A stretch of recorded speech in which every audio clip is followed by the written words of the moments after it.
ఆంధ్ర రాష్ట్ర వైసీపీ ప్రభుత్వం ఆర్థికంగా తీవ్ర ఇబ్బందులు పడుతూ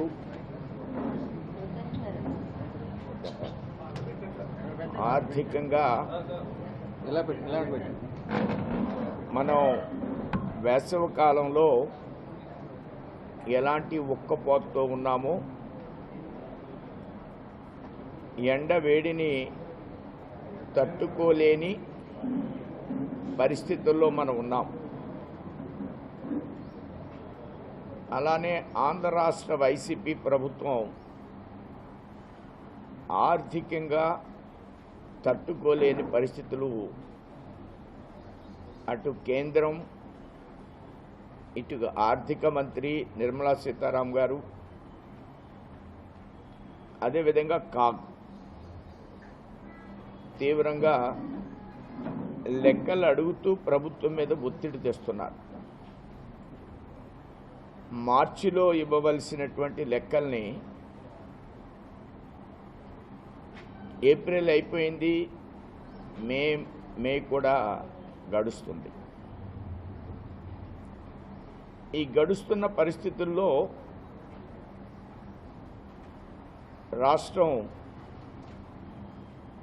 కాగ్ మంతెండింగ్ వరకు సమయాన్ని ఇవ్వడం జరిగింది.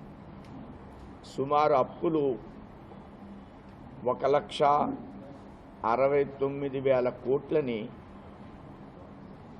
రాష్ట్ర ప్రభుత్వం తన వ్యక్తిగత పూచీకత్తు మీద తీసుకున్నట్లుగా అంచనాలు తెలుస్తున్నాయి. ఇది కేంద్రానికి, కాగ్కి, ఆర్థిక సంస్థలకి తెలియనటువంటి నిబంధనలకి విరుద్ధంగా చేసినటువంటి అప్పుగా రాష్ట్ర భారతీయ జనతా పార్టీ భావిస్తుంది. ఎందుకు ఈ ప్రభుత్వం అప్పులు చేస్తుంది? ఆదాయాన్ని పెంచుకోవడానికి అవకాశాలను ఆలోచిస్తుందా? ఒక లిక్కర్ని మాధ్యమంగా ఆదాయం పెరగడానికి కారణం, లిక్కర్ని వాళ్లే తయారు చేసి అమ్ముతున్న మూలంగా ప్రభుత్వానికి సంబంధించిన కొంతమంది ప్రతినిధులు లిక్కర్ని తయారు చేస్తున్నారు, సొంత బ్రాండ్లు తయారు చేస్తున్నారు. దాని మూలంగా ఆదాయం పెరిగినట్లుగా భావిస్తున్నారు. వాళ్ళ ఆదాయం కూడా చాలా బాగా పెరిగింది దాంతో తప్ప మిగతా ఇసుక నుంచి కానీ తక్కువ రేటుకి అమ్మి ఇసుక ప్రజలకి 5,000 కోట్లు ఈ రాష్ట్రానికి ప్రతి సంవత్సరం కూడా ఆదాయం రావడానికి అవకాశం ఉంది. ప్రతిరోజు పేపర్లో ఈ అసెంబ్లీలో ఈ విధంగా మట్టి తవ్వేస్తున్నారు.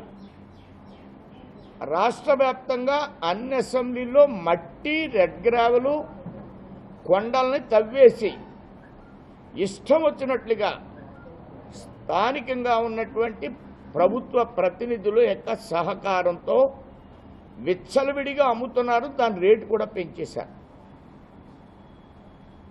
ఈ డబ్బుని ఖజానాలో వేస్తే మరొక 5,000 కోట్లు వస్తాయి. ప్రజలకు 600కి 700కి మట్టి ఇవ్వచ్చు. ఈవేళ 6,000 అయింది, 5,000 అయింది. అది సామాన్యుడు పునాదులు పూడ్చుకునే పరిస్థితి లేదు. ఎక్కడికక్కడ బోర్డులు పెట్టి అమ్మేస్తున్నారు. కొంతమంది మంత్రులు అయిన వాళ్ళు కూడా ఇదే పని గత అనేక రోజులుగా చేస్తున్నారు. మన జిల్లాలో కూడా బంధువుల్ని కొండల దగ్గర కాపురా పెడుతున్నారు. రెడ్ గ్రావెలు, మట్టి ఇలాంటి కొండల దగ్గర కాపులాలు పెడుతున్నారు. రంగంపేట మండలంలో అయితే కొండలు మాయమైపోయినాయి. జగ్గంపేట అసెంబ్లీలో భూస్థాపితం చేశారు. ఈ విధంగా వాళ్ళ ఖజానాన్ని నింపుకుంటున్నారు తప్ప ఎర్రచందనం అమ్మితే డబ్బు వచ్చేది, ఎర్రచందనం కొట్టుకు వెళ్ళిపోతున్నారు. ఆ విజిలెన్స్లో సరైనటువంటి ఆఫీసర్ లేరు. ఇవన్నీ ఈ ప్రభుత్వం ఆదాయాన్ని సమకూర్చుకోవడంలో ఘోరంగా వైఫల్యం చెందామని ముఖ్యమంత్రి మొన్న ఎన్జిఓ స్ట్రైక్ చేసినప్పుడు మనకు 10,000 కంటే ఎక్కువ మిగలడం లేదు, ఎమ్మెల్యేలని మంత్రుల్ని బయటికి వెళ్ళి చెప్పమన్నారు. అంటే ఆర్థికంగా అప్పు చేయడం తప్ప ఆర్థికంగా ఖజానాన్ని నింపుకునే పరిస్థితి ఈ ముఖ్యమంత్రి దగ్గర లేదు. అదంతా కూడా అవినీతిగా వాళ్ళ బొక్కసాల్లోకి వెళ్ళేటువంటి పరిస్థితి.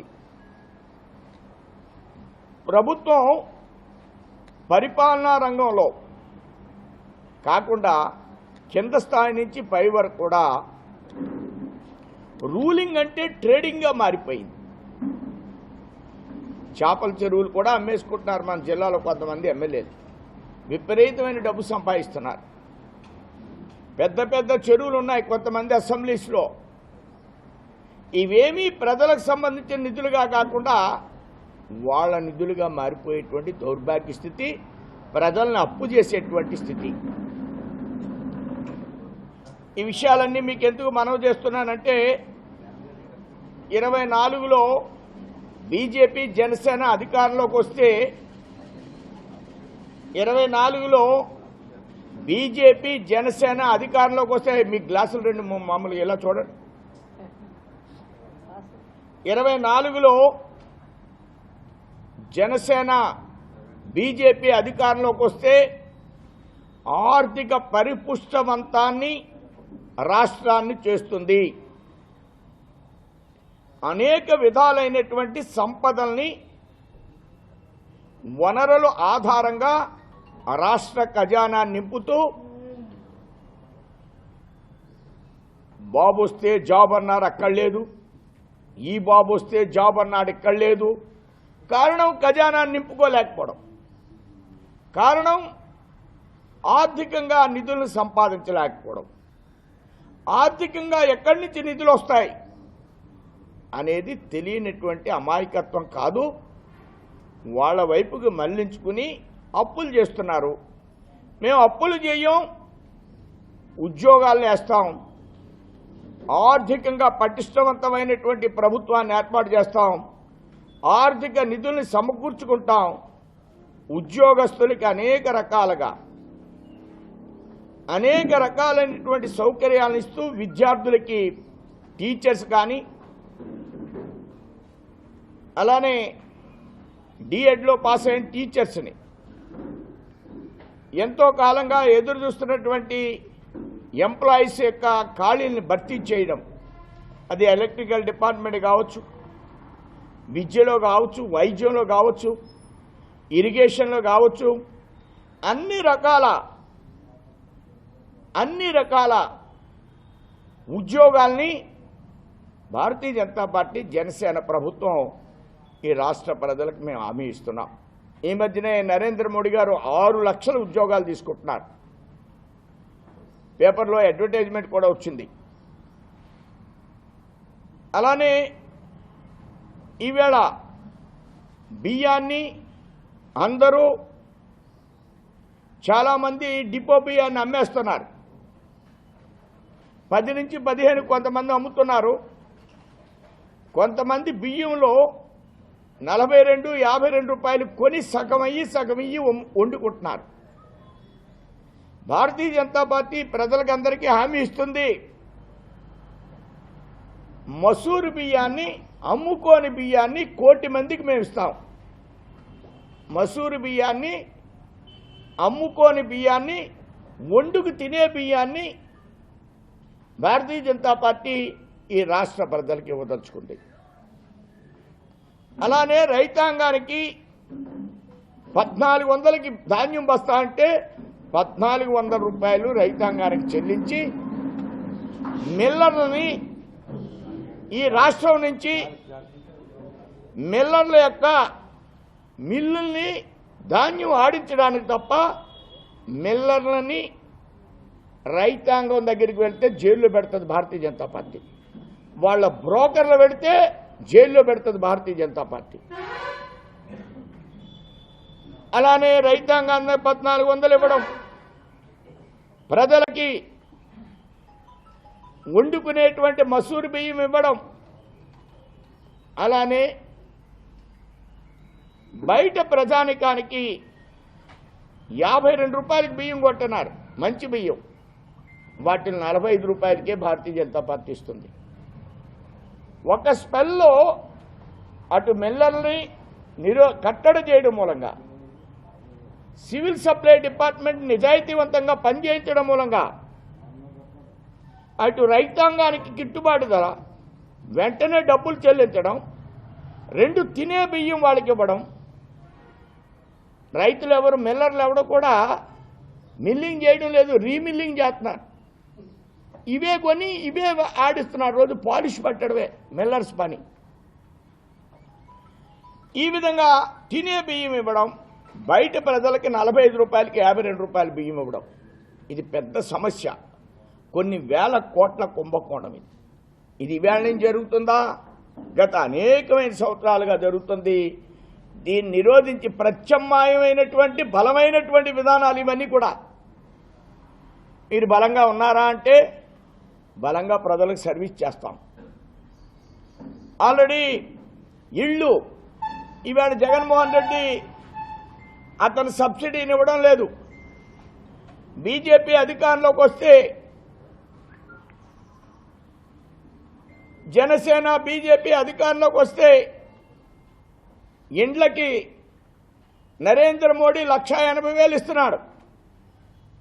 రాష్ట్రంలో ఉన్నటువంటి భారతీయ జనతా పార్టీ ప్రభుత్వం 1,80,000 ఇస్తుంది. 3,60,000 రూపాయలు సిమెంట్ని తక్కువ రేటుకి, ఇసుకను ఉచితంగా 2 లక్షల రూపాయలు, 1,00,000 రూపాయలు మహిళా సంఘాల ద్వారా, 1,00,000 రూపాయలు బ్యాంకులోను, 6 లక్షలతో అద్భుతమైన ఇళ్ళు కట్టిస్తాం. ఎవ్వరూ జగన్మోహన్ రెడ్డి ప్రభుత్వంలో ఇళ్ళు కట్టకండి. మేము 25 లక్షలు ఇళ్ళు ఇచ్చాం, నువ్వు సబ్సిడీ ఇవ్వడం లేదు. నువ్వు సబ్సిడీ ఇస్తే ఇల్లు కట్టు, లేకపోతే ఎవరు కూడా ఇల్లు కట్టొద్దు. భారతీయ జనతా పార్టీ అధికారంలోకి వచ్చిన తర్వాత ఈ ఇళ్లని మీకు ఆల్మోస్ట్ ఉచితంగా ఇచ్చేటువంటి ప్రయత్నం మేము చేస్తాం. ఈ విధంగా చేయదగ్గ ఆలోచనలు, బలమైనటువంటి ఆలోచనలు ఎంతకాలం నుంచో ప్రజలను మోసం చేస్తున్నట్టు, దగా చేస్తున్నటువంటి సివిల్ సప్లై డిపార్ట్మెంట్ మిల్లర్స్ని అరికడుతుంది. అలానే ఇసుక లాంటి దాంట్లో పెద్ద కాంప్లికేటెడ్ సిస్టమ్ అక్కర్లేదు. లారీలు, ప్రైవేట్ లారీలు అక్కడ ఉంటాయి. ఎవరికి ఇసుక కావాలో గవర్నమెంట్కి ఒక 1,000-1,500 కట్టి, ఒక 1,500-2,000 తోటి కిరాయి తీసుకుని 4,000కి 2 యూనిట్ల లారీ రాజమండ్రిలో దొరుకుతుంది ఇసుక. బయట ఇవాళ 18,000, 24,000, హైదరాబాద్కి 40,000, మద్రాసుకి 60,000. వనరులను దోచుకోవడం, దోపిడీ అంటారు దీన్ని. మద్రాసుకి 30,000కే ఇస్తాం, స్టేట్ గవర్నమెంట్కి 15,000 మిగులుతాయి.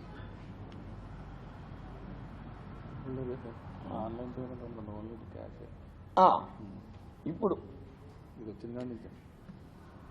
దీంట్లో ఇసుకలో ఆన్లైన్ పేమెంట్ లేదు, క్యాష్ క్యారీ అయిపోద్ది. సగం మద్రాసు వెళ్తుంది, సగం అమరావతి వెళ్తుంది, లేకపోతే అది కూడా ఎక్కడో వయా వెళ్తుంది. బ్రాందీకి బ్రాందీ గతంలో కూడా డబ్బులు ఇచ్చేవారు, కానీ ఈ గవర్నమెంట్లో క్యాషే. ఇప్పుడు నేను మొన్న చూశాను, ఎక్కడికి, కర్నూలు వెళ్ళాను. బొబ్బాస్కాయ ఆయన దగ్గర అక్కడేదో గుర్తుంది, బొబ్బాస్కాయ కొట్టి ఇలా కొడుతున్నాడు. డబ్బులు ఇవ్వక్కర్లేదంటే బొమ్మ చూసి కొడుతున్నాడు, అంతే, అయిపోయింది. ఫోన్పే. అంబలు తాగాం, ముగ్గురు అంబలు తాగాం, 45 రూపాయలు. అక్కడ అది పెట్టాడు, ఇది కొట్టాడు, 45 రూపాయలంట. ఇక్కడ బ్రాందీకి మాత్రం లేదు. ఇది ఎక్కడ పోతుందో తెలియదు డబ్బు. ఇంత విచిత్రాలు, వైవిధ్యాలు జరుగుతున్నాయి ఆంధ్ర రాష్ట్రంలో. దీన్ని మోడీ ఈ రాష్ట్రానికి అనేక సంక్షేమ కార్యక్రమాలు చేస్తున్నారు. జగనే సంక్షేమం చేస్తున్నారు అంటున్నారు అందరూ కూడా. మోడీ రైతులకు 18 రకాల సంక్షేమ కార్యక్రమాలు చేస్తున్నాడు. జగన్ మొత్తం అంతా కలిపి 9 చేస్తున్నాడు. దానికి రోజు చిల్లులు పొడుస్తున్నాడు. 1 కోటి మందికి 2 సార్లు బియ్యం ఇస్తున్నాడు మోడీ. 1 కోటి మందికి ఉపాధి హామీ పథకంలో జాబ్ కార్డ్స్ ఇస్తున్నాడు. 56 లక్షల మందికి 6,000 రైతులకు ఇస్తున్నాడు. 25 లక్షల మందికి ప్రెగ్నెంట్ లేడీకి 6,000 ఇస్తున్నాడు. మధ్యాహ్నం భోజనం పథకం పెడుతున్నాడు. 25 లక్షల ఐసిడిఎస్లో విద్యార్థులకి, 10 లక్షల బాలింతలకి, ప్రెగ్నెంట్ లేడీస్కి రాష్ట్ర వ్యాప్తంగా పౌష్టికాహారం 5 కేజీలు, 24 కోడిగుడ్లు. ఇంటికాడు ఉండే పిల్లవాడికి 7 సంవత్సరాల నుంచి 7 నెలల నుంచి 3 సంవత్సరాల దాకా ఉన్న వాళ్ళకి 24 కోడిగుడ్లు, 2.5 కేజీల పౌష్టికాహారం, 2.5 లీటర్ల పాలు. టాప్ టు బాటమ్ మా సంక్షేమం. టాప్ టు బాటమ్ మా సంక్షేమం విద్యలో, వైద్యంలో, వ్యవసాయంలో, ఆహారంలో, ఇండ్లలో, ఎన్ఆర్ఈజీఎస్లో అనేక రకాల సంక్షేమాలు. దీంతోపాటు అభివృద్ధి 4 రోడ్లు, 6 రోడ్లు అన్ని జిల్లాల్లో రైల్వే లైన్లు. మన జిల్లాలో కొత్తపేట రావులపాలెం రోడ్డు బాగుండేది కాదు, అది నేషనల్ హైవే అయిపోయింది ఇప్పుడు. అలానే మన రాజమండ్రి నుంచి మనం అరకు వెళ్ళాలంటే అడవిలోంచి అందాలు చూస్తూ వెళ్ళేలాగా ఒక రోడ్డు వేసేస్తున్నారు. అంతా టూరిజం డెవలప్ అయిపోతుంది. నల్లజర్లలో 4 రోడ్లు, వెస్ట్ గోదావరిలో గ్రీన్వే మరొక రోడ్డు, హైదరాబాద్కి రాజమండ్రి నుంచి 5:30 గంటల్లో వెళ్ళిపోయే విధంగా గ్రీన్వే రోడ్డు వస్తుంది ఇప్పుడు. జగనన్న గోతులు మనం చూడడానికి. ఇవన్నీ కూడా మామూలంగా జరుగుతాయి. మా ప్రభుత్వమే వస్తుంది. మేమే బలమైన విధానాలతో ముందుకు వెళ్తుంది భారతీయ జనతా పార్టీ, జనసేన. ధన్యవాదాలు.